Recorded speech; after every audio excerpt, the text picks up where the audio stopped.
late night with the devils giving us some robot dreams, and the Ghostbusters are braving a frozen empire to get Immaculate at the Roadhouse. I'm Van Connor. And I'm Adam Ball, and this is Offscreen, your 7-day guide to everything movies. Boom.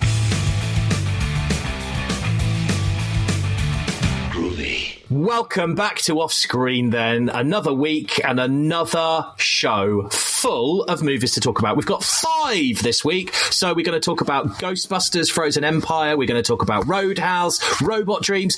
But let's first of all delve into the world of horror and look at Immaculate, which is out in cinemas from today. Now, what did you think to this, Van? What did I think? It's a sexy nun movie starring Sydney Sweeney. Of course I loved it. Anyway, I did actually, joking aside, I actually did love it. I'm not kidding. I'm burying the lead, I know. But, right, let me get to the point. So, this is about Sister Cecilia, a young nun played by Ms. Sydney Sweeney, who has been scouted by a 17th century Italian convent. I want to say convent. She's from Michigan, and I promise you, by the way, there are no women in Michigan that look like Sydney Sweeney. I spent a lot of time in Michigan, not one looked like Sydney Sweeney. I was engaged to the hottest woman in Michigan, and even she did not look like Sydney Sweeney. Beside the point. Anyway, she goes off to this Italian convent where they look after dying nuns, effectively. It's called Our Lady of Sorrows. It's basically a convalescent home for nuns who are reaching the end of their lives.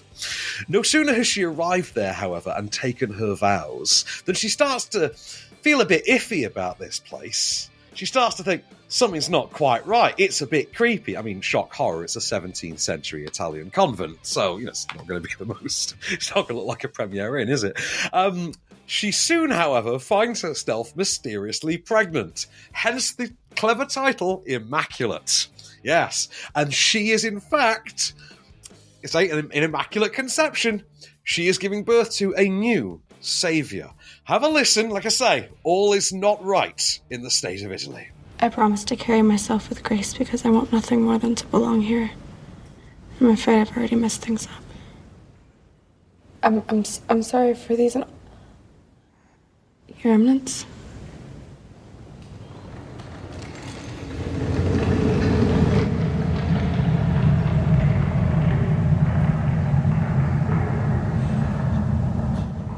Hello?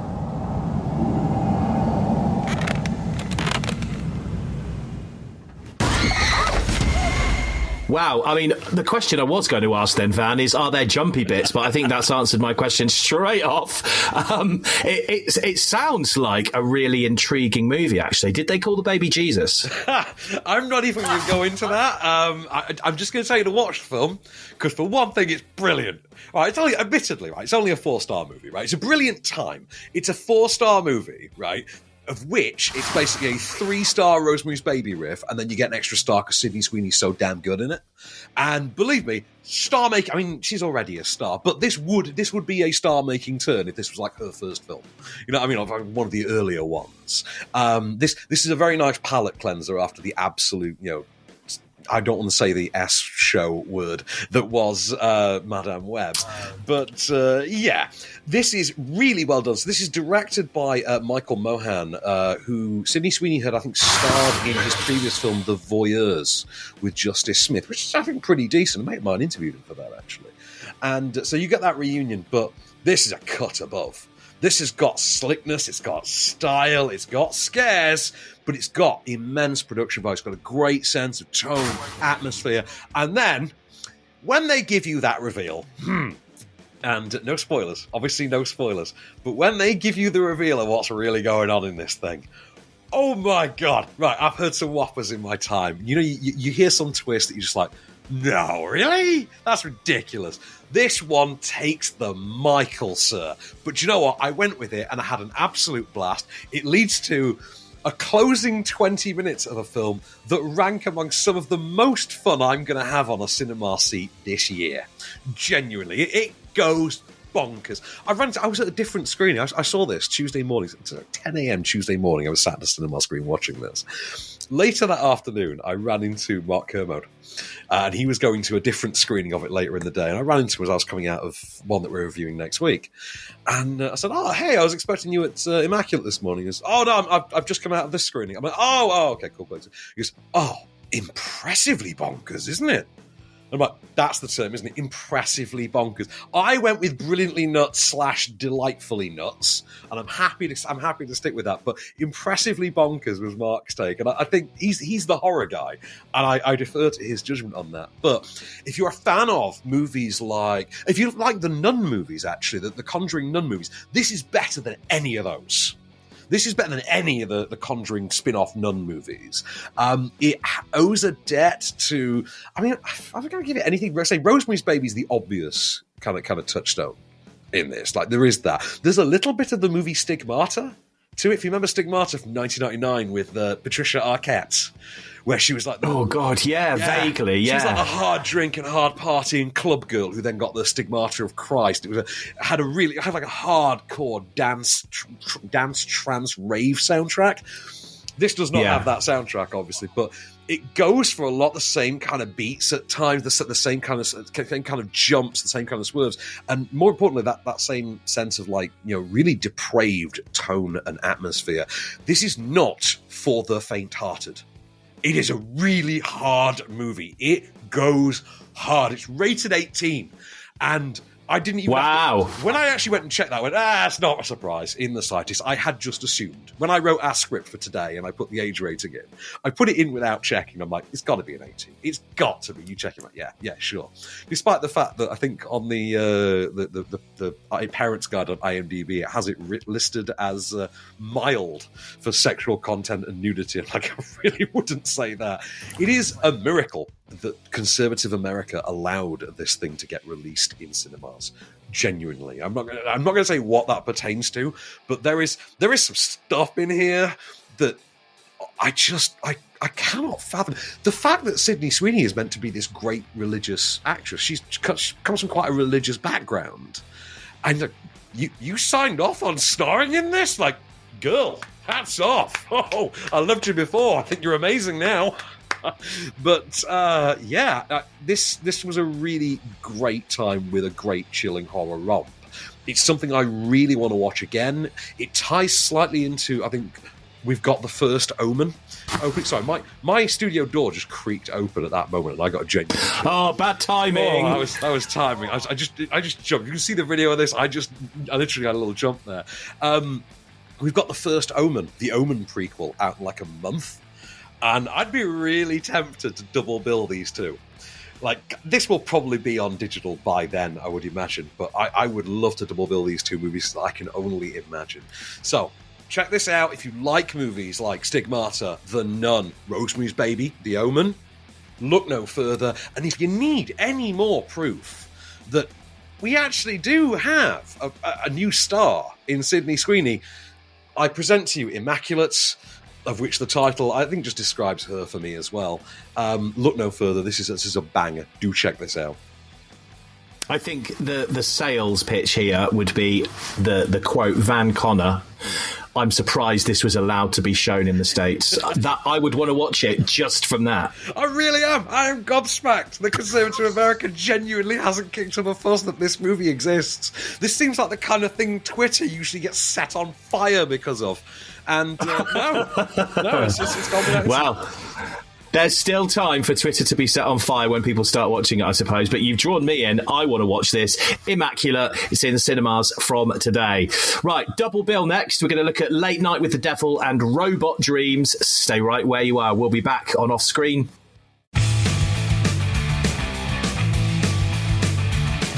Hello and welcome back to Off Screen then. Two more movies to look at in this block. So we're going to look at Late Night with the Devil in a minute. First, let's start with a brand new animated movie that has absolutely no words in it whatsoever. Robot Dreams, out in cinemas from today.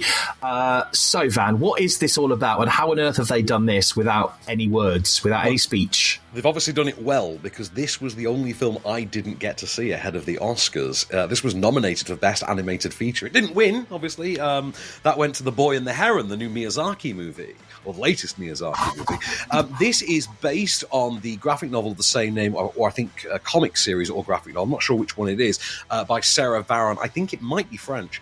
But the actual film has been brought to the screen, has been adapted and directed by Pablo Berger, Spanish filmmaker Pablo Berger. And it is an animated film set in New York City in the 80s. And it's a version of New York in which there are no people, there are just animals. So like anthropomorphized animals who live in apartments and drive taxis and go to work and things like that. And we follow our central character, Dog. And Dog is a bit lonely.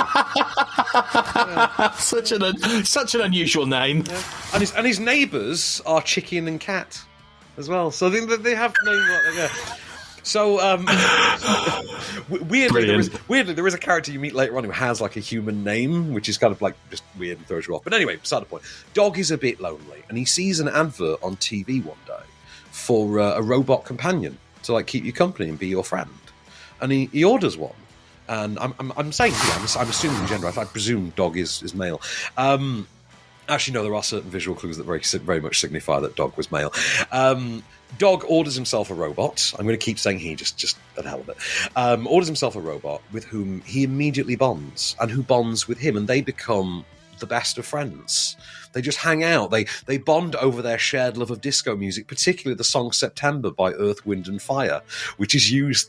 Tune, right? Yeah. And they use it 3 or 4 times throughout the movie. However, after a trip to the beach one day, the robot gets rusted, and Dog is unable to physically move him. He weighs too much. And so he goes to try and get help, and then the beach is closed, and it turns out that that's the last day of the season, and the beach isn't going to reopen until the following summer. And there's nothing you can do to get back to Robot. And it's about the journey that both characters then go on, having been separated from the person they love most in the world. As Robot literally is left to sit there for a year and dream. And Dog is forced to go home and get on with his life. Does he move on? Does he wait? Does he hold out hope? What does he do? What, Lord? What? But I'll tell you something. I wept like a baby. Yep. Wow. No shame here. Wept like a baby in that. Because it's a beautiful film. It's a beautifully animated film. It's a beautifully executed and performed film. There is no dialogue, but the characters make sort of emotive noises. There is a sort of those kind of noises like that. And of course, you've got the use of the song and interactive noises of the world, kind of like, as well as being a film about platonic friends. It is, in a sense, also a film about lovers. It's a film about partners, and it's a film about the loss of someone like that, and how you process it.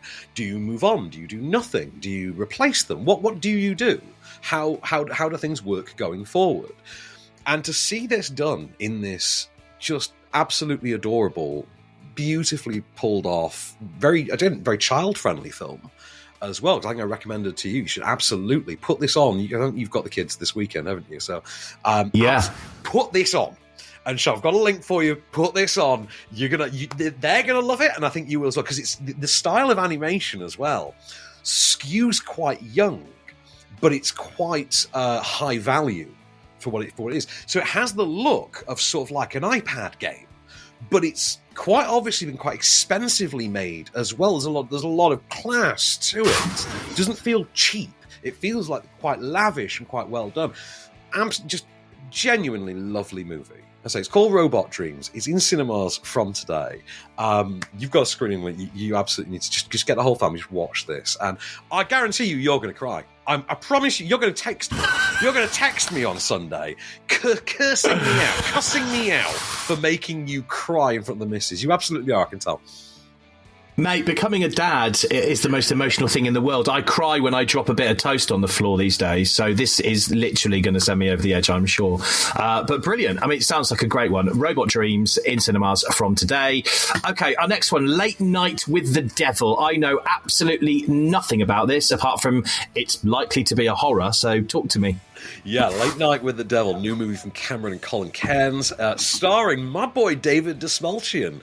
Case Allen and I, Case, who used to present this show with me like years ago, he got me onto the David Dastmalchian train a while back, and I've never regretted it. Big fan of the guy, and he most recently played, I think, the Polka Dot Man in the Suicide Squad. He was in that, for instance, and he has a small role in the Dune movies as well. But he's on telly a lot. He's in the Ant-Man movies, things like that. This is the first thing I've really seen him be the lead in, and he is Jack Donnelly.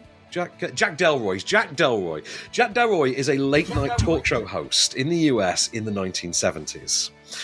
He presents a show called Night Owls, and as we are told by a narrator at the beginning of the movie, who happens to be Michael Ironside, nice land there, by the way, Cairns boys, as Michael Ironside tells us, what you are about to see is the infamous and recently discovered master tape of that fateful night's broadcast, intercut with behind-the-scenes footage of what happened on Halloween night 1977.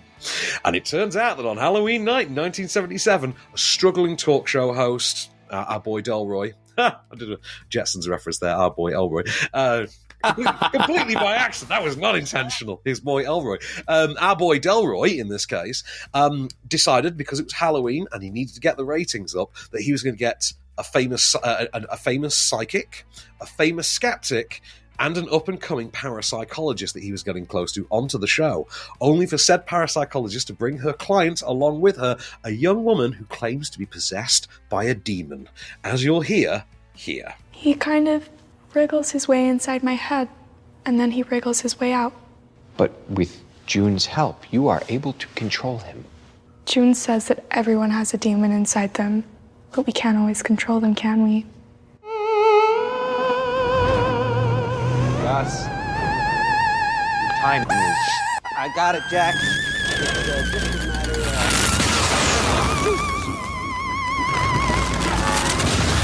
Gus, there's ostrich for that thing. How the hell should I know?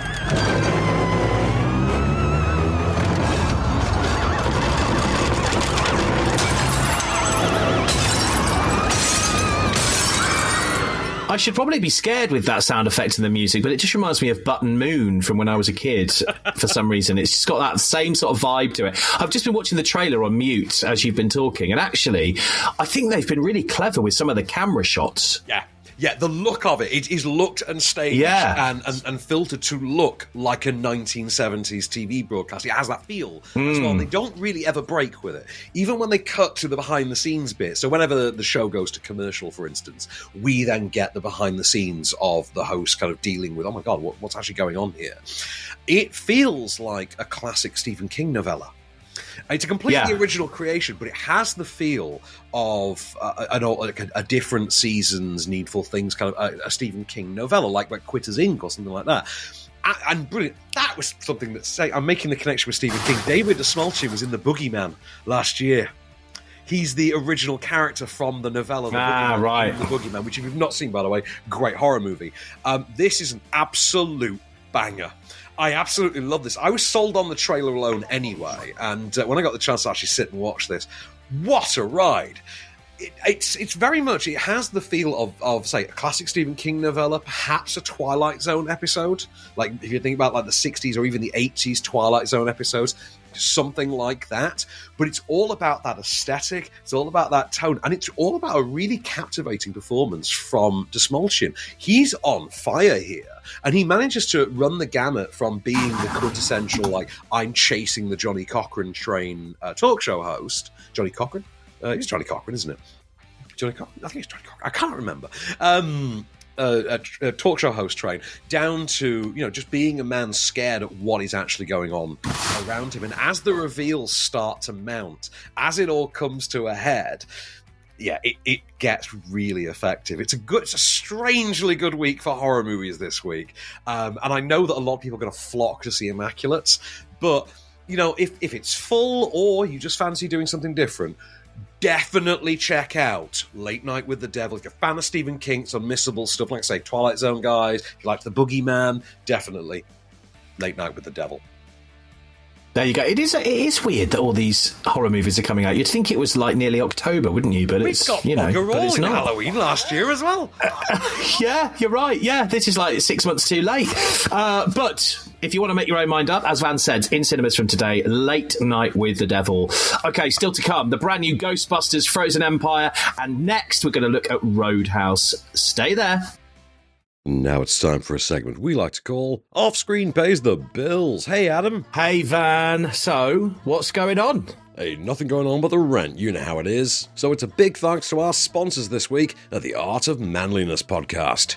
Tune in and join the party with Brett McKay's incredible podcast, a hit with a massive 2.5 million listeners every month.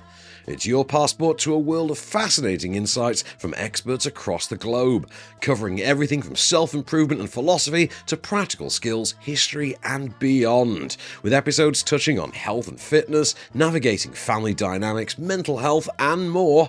There's something for everyone in this jam-packed show, all served up in under an hour of pure entertainment. With each installment of the Art of Manliness podcast, you'll find yourself inspired with a slew of actionable ideas to amp up your life. No wonder it's dominating the top 1% on Spotify. Whether you're tuning in on Apple Podcasts or your favourite podcast platform, you're in for a treat. So don't miss out. Give Brett and the Art of Manliness podcast a listen. Right now, I'm totally hooked on this fantastic episode about time management. So a big shout out to our amazing sponsors this week, the Art of Manliness podcast, are keeping the wisdom flowing. And now, back to the show. Hello and welcome back to Off Screen. Still to come then, we're going to look at the new Ghostbusters Frozen Empire movie in a bit. But right now, let's focus on Roadhouse, which has caught my eye because it's got Jake Gyllenhaal and Conor McGregor in this movie. Now, Conor McGregor, what? He's not an actor. He's not, but he is making his acting debut in the movie we shall henceforth be referring to as Roadhouse. Yeah. How many more times can you squeeze that in? I mean, how many times? Every single time that we have to say Roadhouse. I am therefore going to use Roadhouse. Why not? Why not? So, what's this one all about? So, Jake Gyllenhaal, you say Gyllenhaal, which I think is actually correct, and everyone else in the industry seems to call him Gyllenhaal. So, this is a remake of the 80s Swayze classic, which co-starred Sam Elliott and I think Kelly Lynch, if memory serves, as well. This takes the bare-bones concept of the original Swayze movie and completely readapts it, changing the setting from the American heartland to the Florida Keys. And this time around, instead of our hero being just a doorman, effectively, he is actually an ex-UFC champion. So Jake Gyllenhaal, as you say, is Dalton. I think he's Edwin Dalton or Edward Dalton, but he just goes by Dalton here.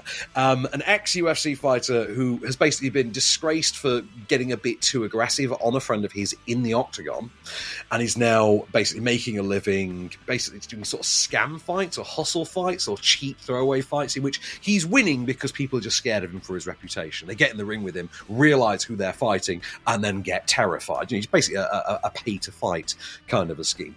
He gets contacted one day at one of these fights by a young woman who owns a Florida roadhouse. Sorry, a Florida Roadhouse. And she asks if she can hire him for a not insignificant $5,000 a week, it has to be said, to go and work at said Roadhouse. and bust up any trouble that might emerge, because it turns out that this Roadhouse has seen an increase in the number of people showing up willing to just start a fight on a dime. And every 2 minutes, the entire place just erupts into an all-out brawl. No sooner has he arrived, however, than he soon finds himself falling afoul of the reason behind the sudden increase in violence, a corrupt local businessman.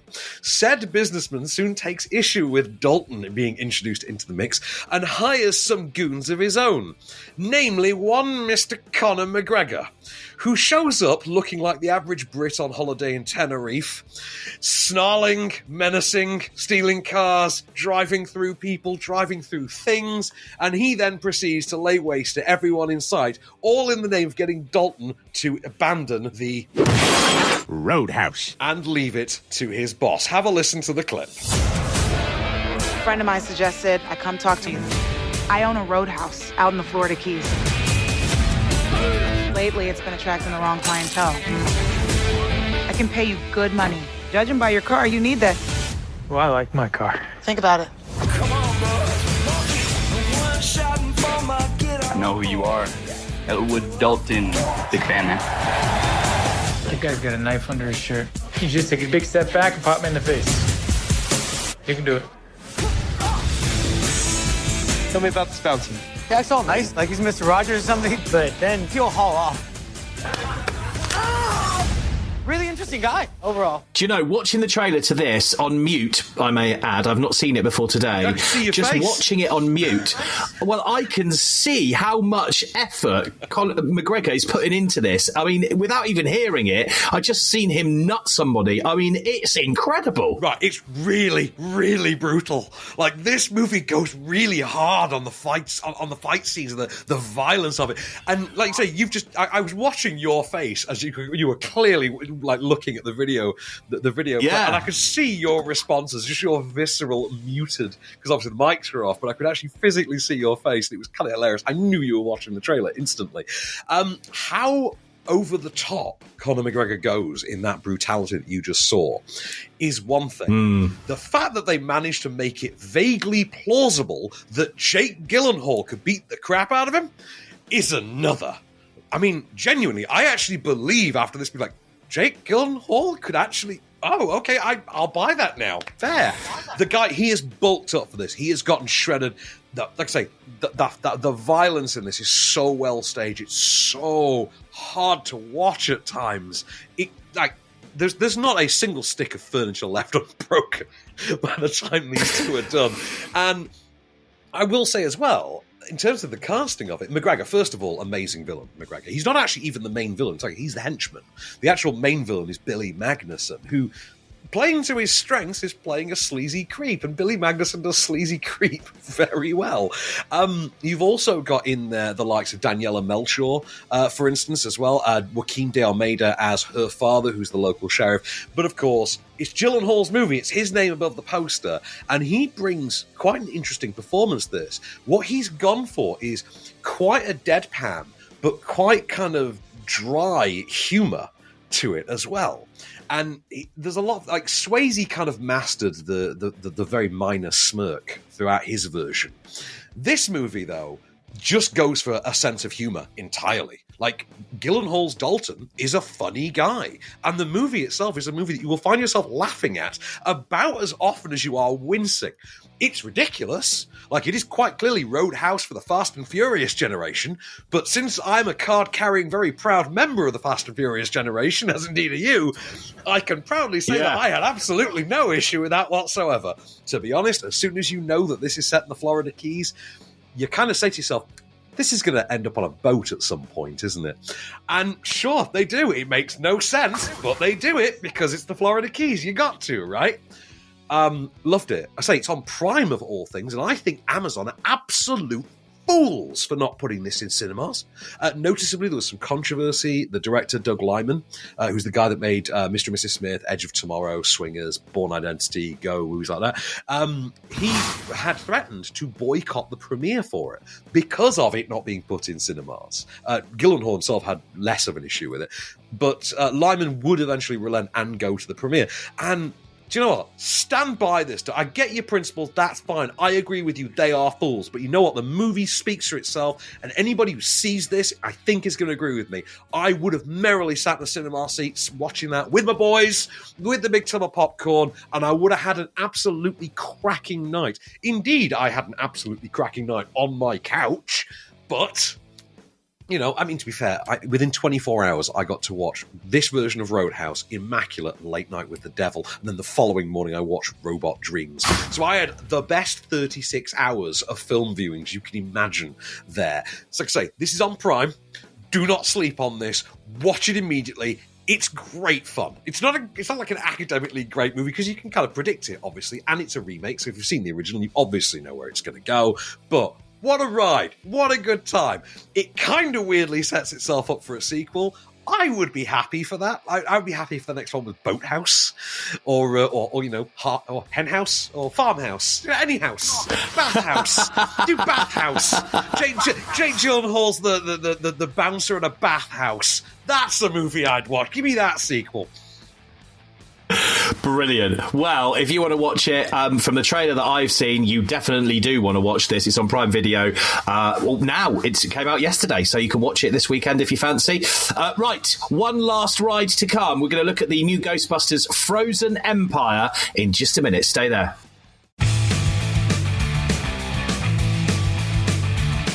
Hello and welcome back to Offscreen for one last ride. So, last night, Van Connor went to see Ghostbusters Frozen Empire. Talk to me, Van. Well, I mean, to be honest, you know me, I'm the most cynical person in the universe when it comes to a new Ghostbusters movie. Yep. Because, like, I mean, is it second or first? I'm not sure on the nostalgia incel baiting stakes, which is actually worse, Ghostbusters or Star Wars. Which one am I dreading more, a new Star Wars movie or a new Ghostbusters movie? I think they're about tied, to be honest. And the last Ghostbusters movie, Afterlife, I think Afterlife was 2021, I think, was the last one of these, the one with Paul Rudd, and and that was the one that set up Ghostbusters as a sort of Stranger Things spin-off of sorts. Like, Stranger Things kind of made its way into the Ghostbusters universe, where you had Egon Spengler's a sort of abandoned daughter and grandchildren inheriting the mantle of Ghostbusters. Now, that movie ended with them literally becoming moving to New York and becoming the new Ghostbusters. We've now got Frozen Empire, which takes place a year or two later, and they now officially are the New York-based Ghostbusters. They're back in the firehouse. They have the same old Ecto-1 car, and they're just taking up the mantle. And cherry on top. Hang on.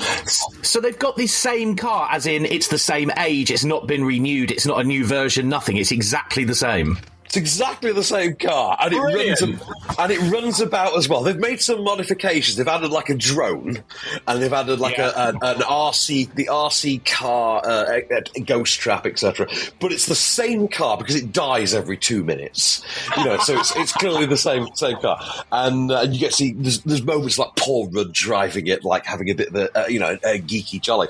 The guy who shut the Ghostbusters down in the first movie as well, it's worth noting, is now the mayor. So he has graduated up. So you remember Peck, the EPA guy who Venkman famously accused of having a missing piece of genitalia? He's now the mayor. And this is and he's sort of the recurring villain of the movie. So, what you have as well is you have some of the returning cast of the original movie. So obviously the surviving three plus Janine. So you have Bill Murray, Ernie Hudson, and Dan Aykroyd are all back, plus Annie Potts as Janine. And they are brought into the mix because Winston is now funding them. If you remember the end of the last one, Winston is now funding them, and Dan Aykroyd is sort of their consultant. He still has his bookstore, and it's at this bookstore that we get Kumail Nanjiani selling a bunch of occult items that his grandmother left behind, including a cursed item, according to him, that seems to antagonize any other haunted object around him. And this happens to interact with containment units of the Ghostbusters. You know, the big red thing in the wall, they shove the Ghostbusters. Yes. Yeah. So this haunted orb happens to antagonize the containment units. All I'm going to say, I'll tell you what, I've got a clip for you. Enjoy the sounds of Paul Rudd taking the lead of a new generation of Ghostbusters. We can't leave. I mean, look, there's something strange in the neighborhood. Who are they going to call? If there's something weird, and it don't look good. Who are you going to call? Ghostbusters. Well, I'm sorry, what was it? Ghostbusters. Ghostbusters! This is the home of the Ghostbusters. We're the Ghostbusters. Can I tell you something else? It's important. Busted makes me feel good. I know you went into this quite pessimistically from speaking to you about it, but you haven't really given away yet whether you thought it was a good movie or an absolutely ridiculously bad movie.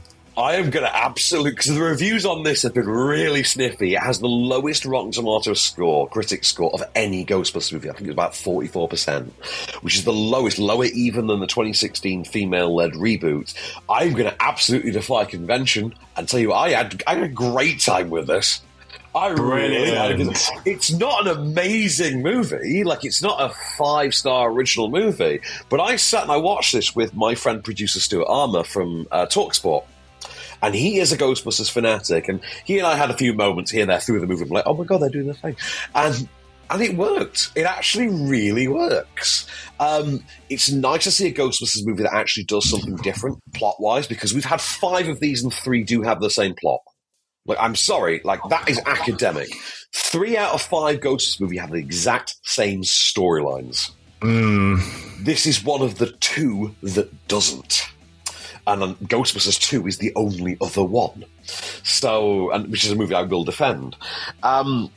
I think the cast are all quite fun. The marriage between old and new works very well. The balance between catering to the incel crowd that have been just foaming at the mouth for because they want the animated series and they won't accept any deviation kind of does work. The catering to them does work. This is actually better in that regard than, for instance, The Rise of Skywalker was.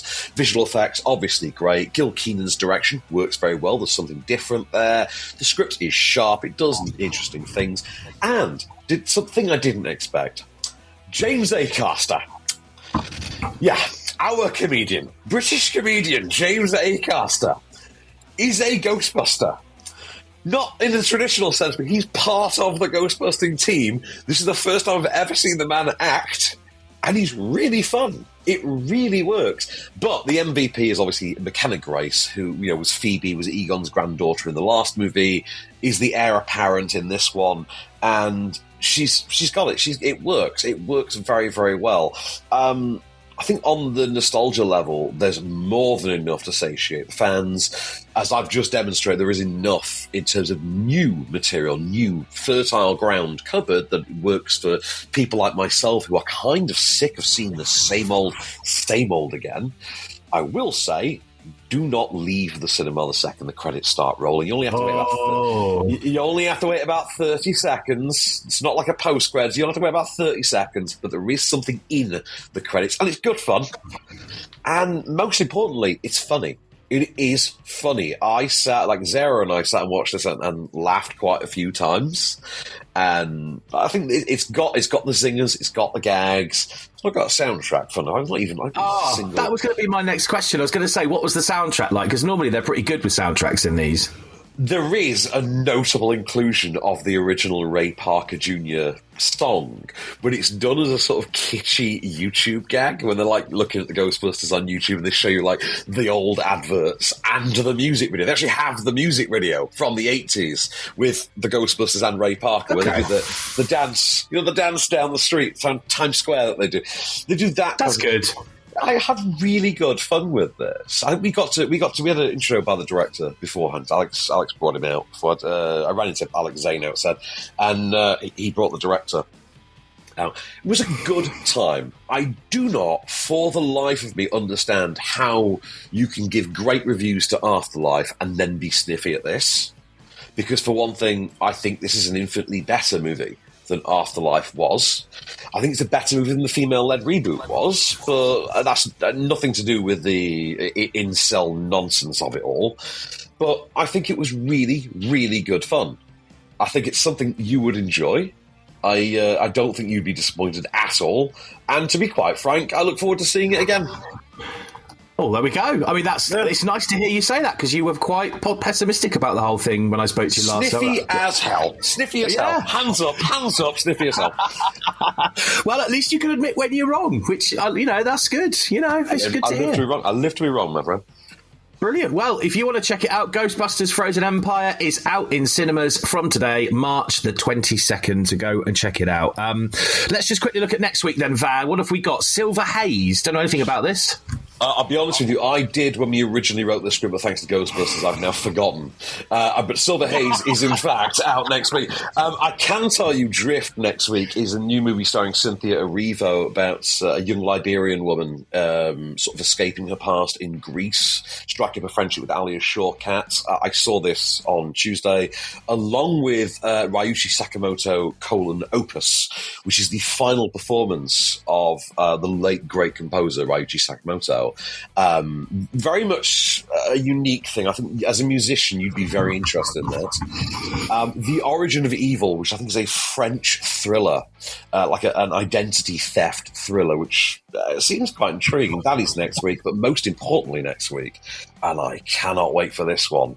Fifth in the series, I think it's fifth, Godzilla x Kong, The New Empire, the sequel to 2021's Godzilla v Kong.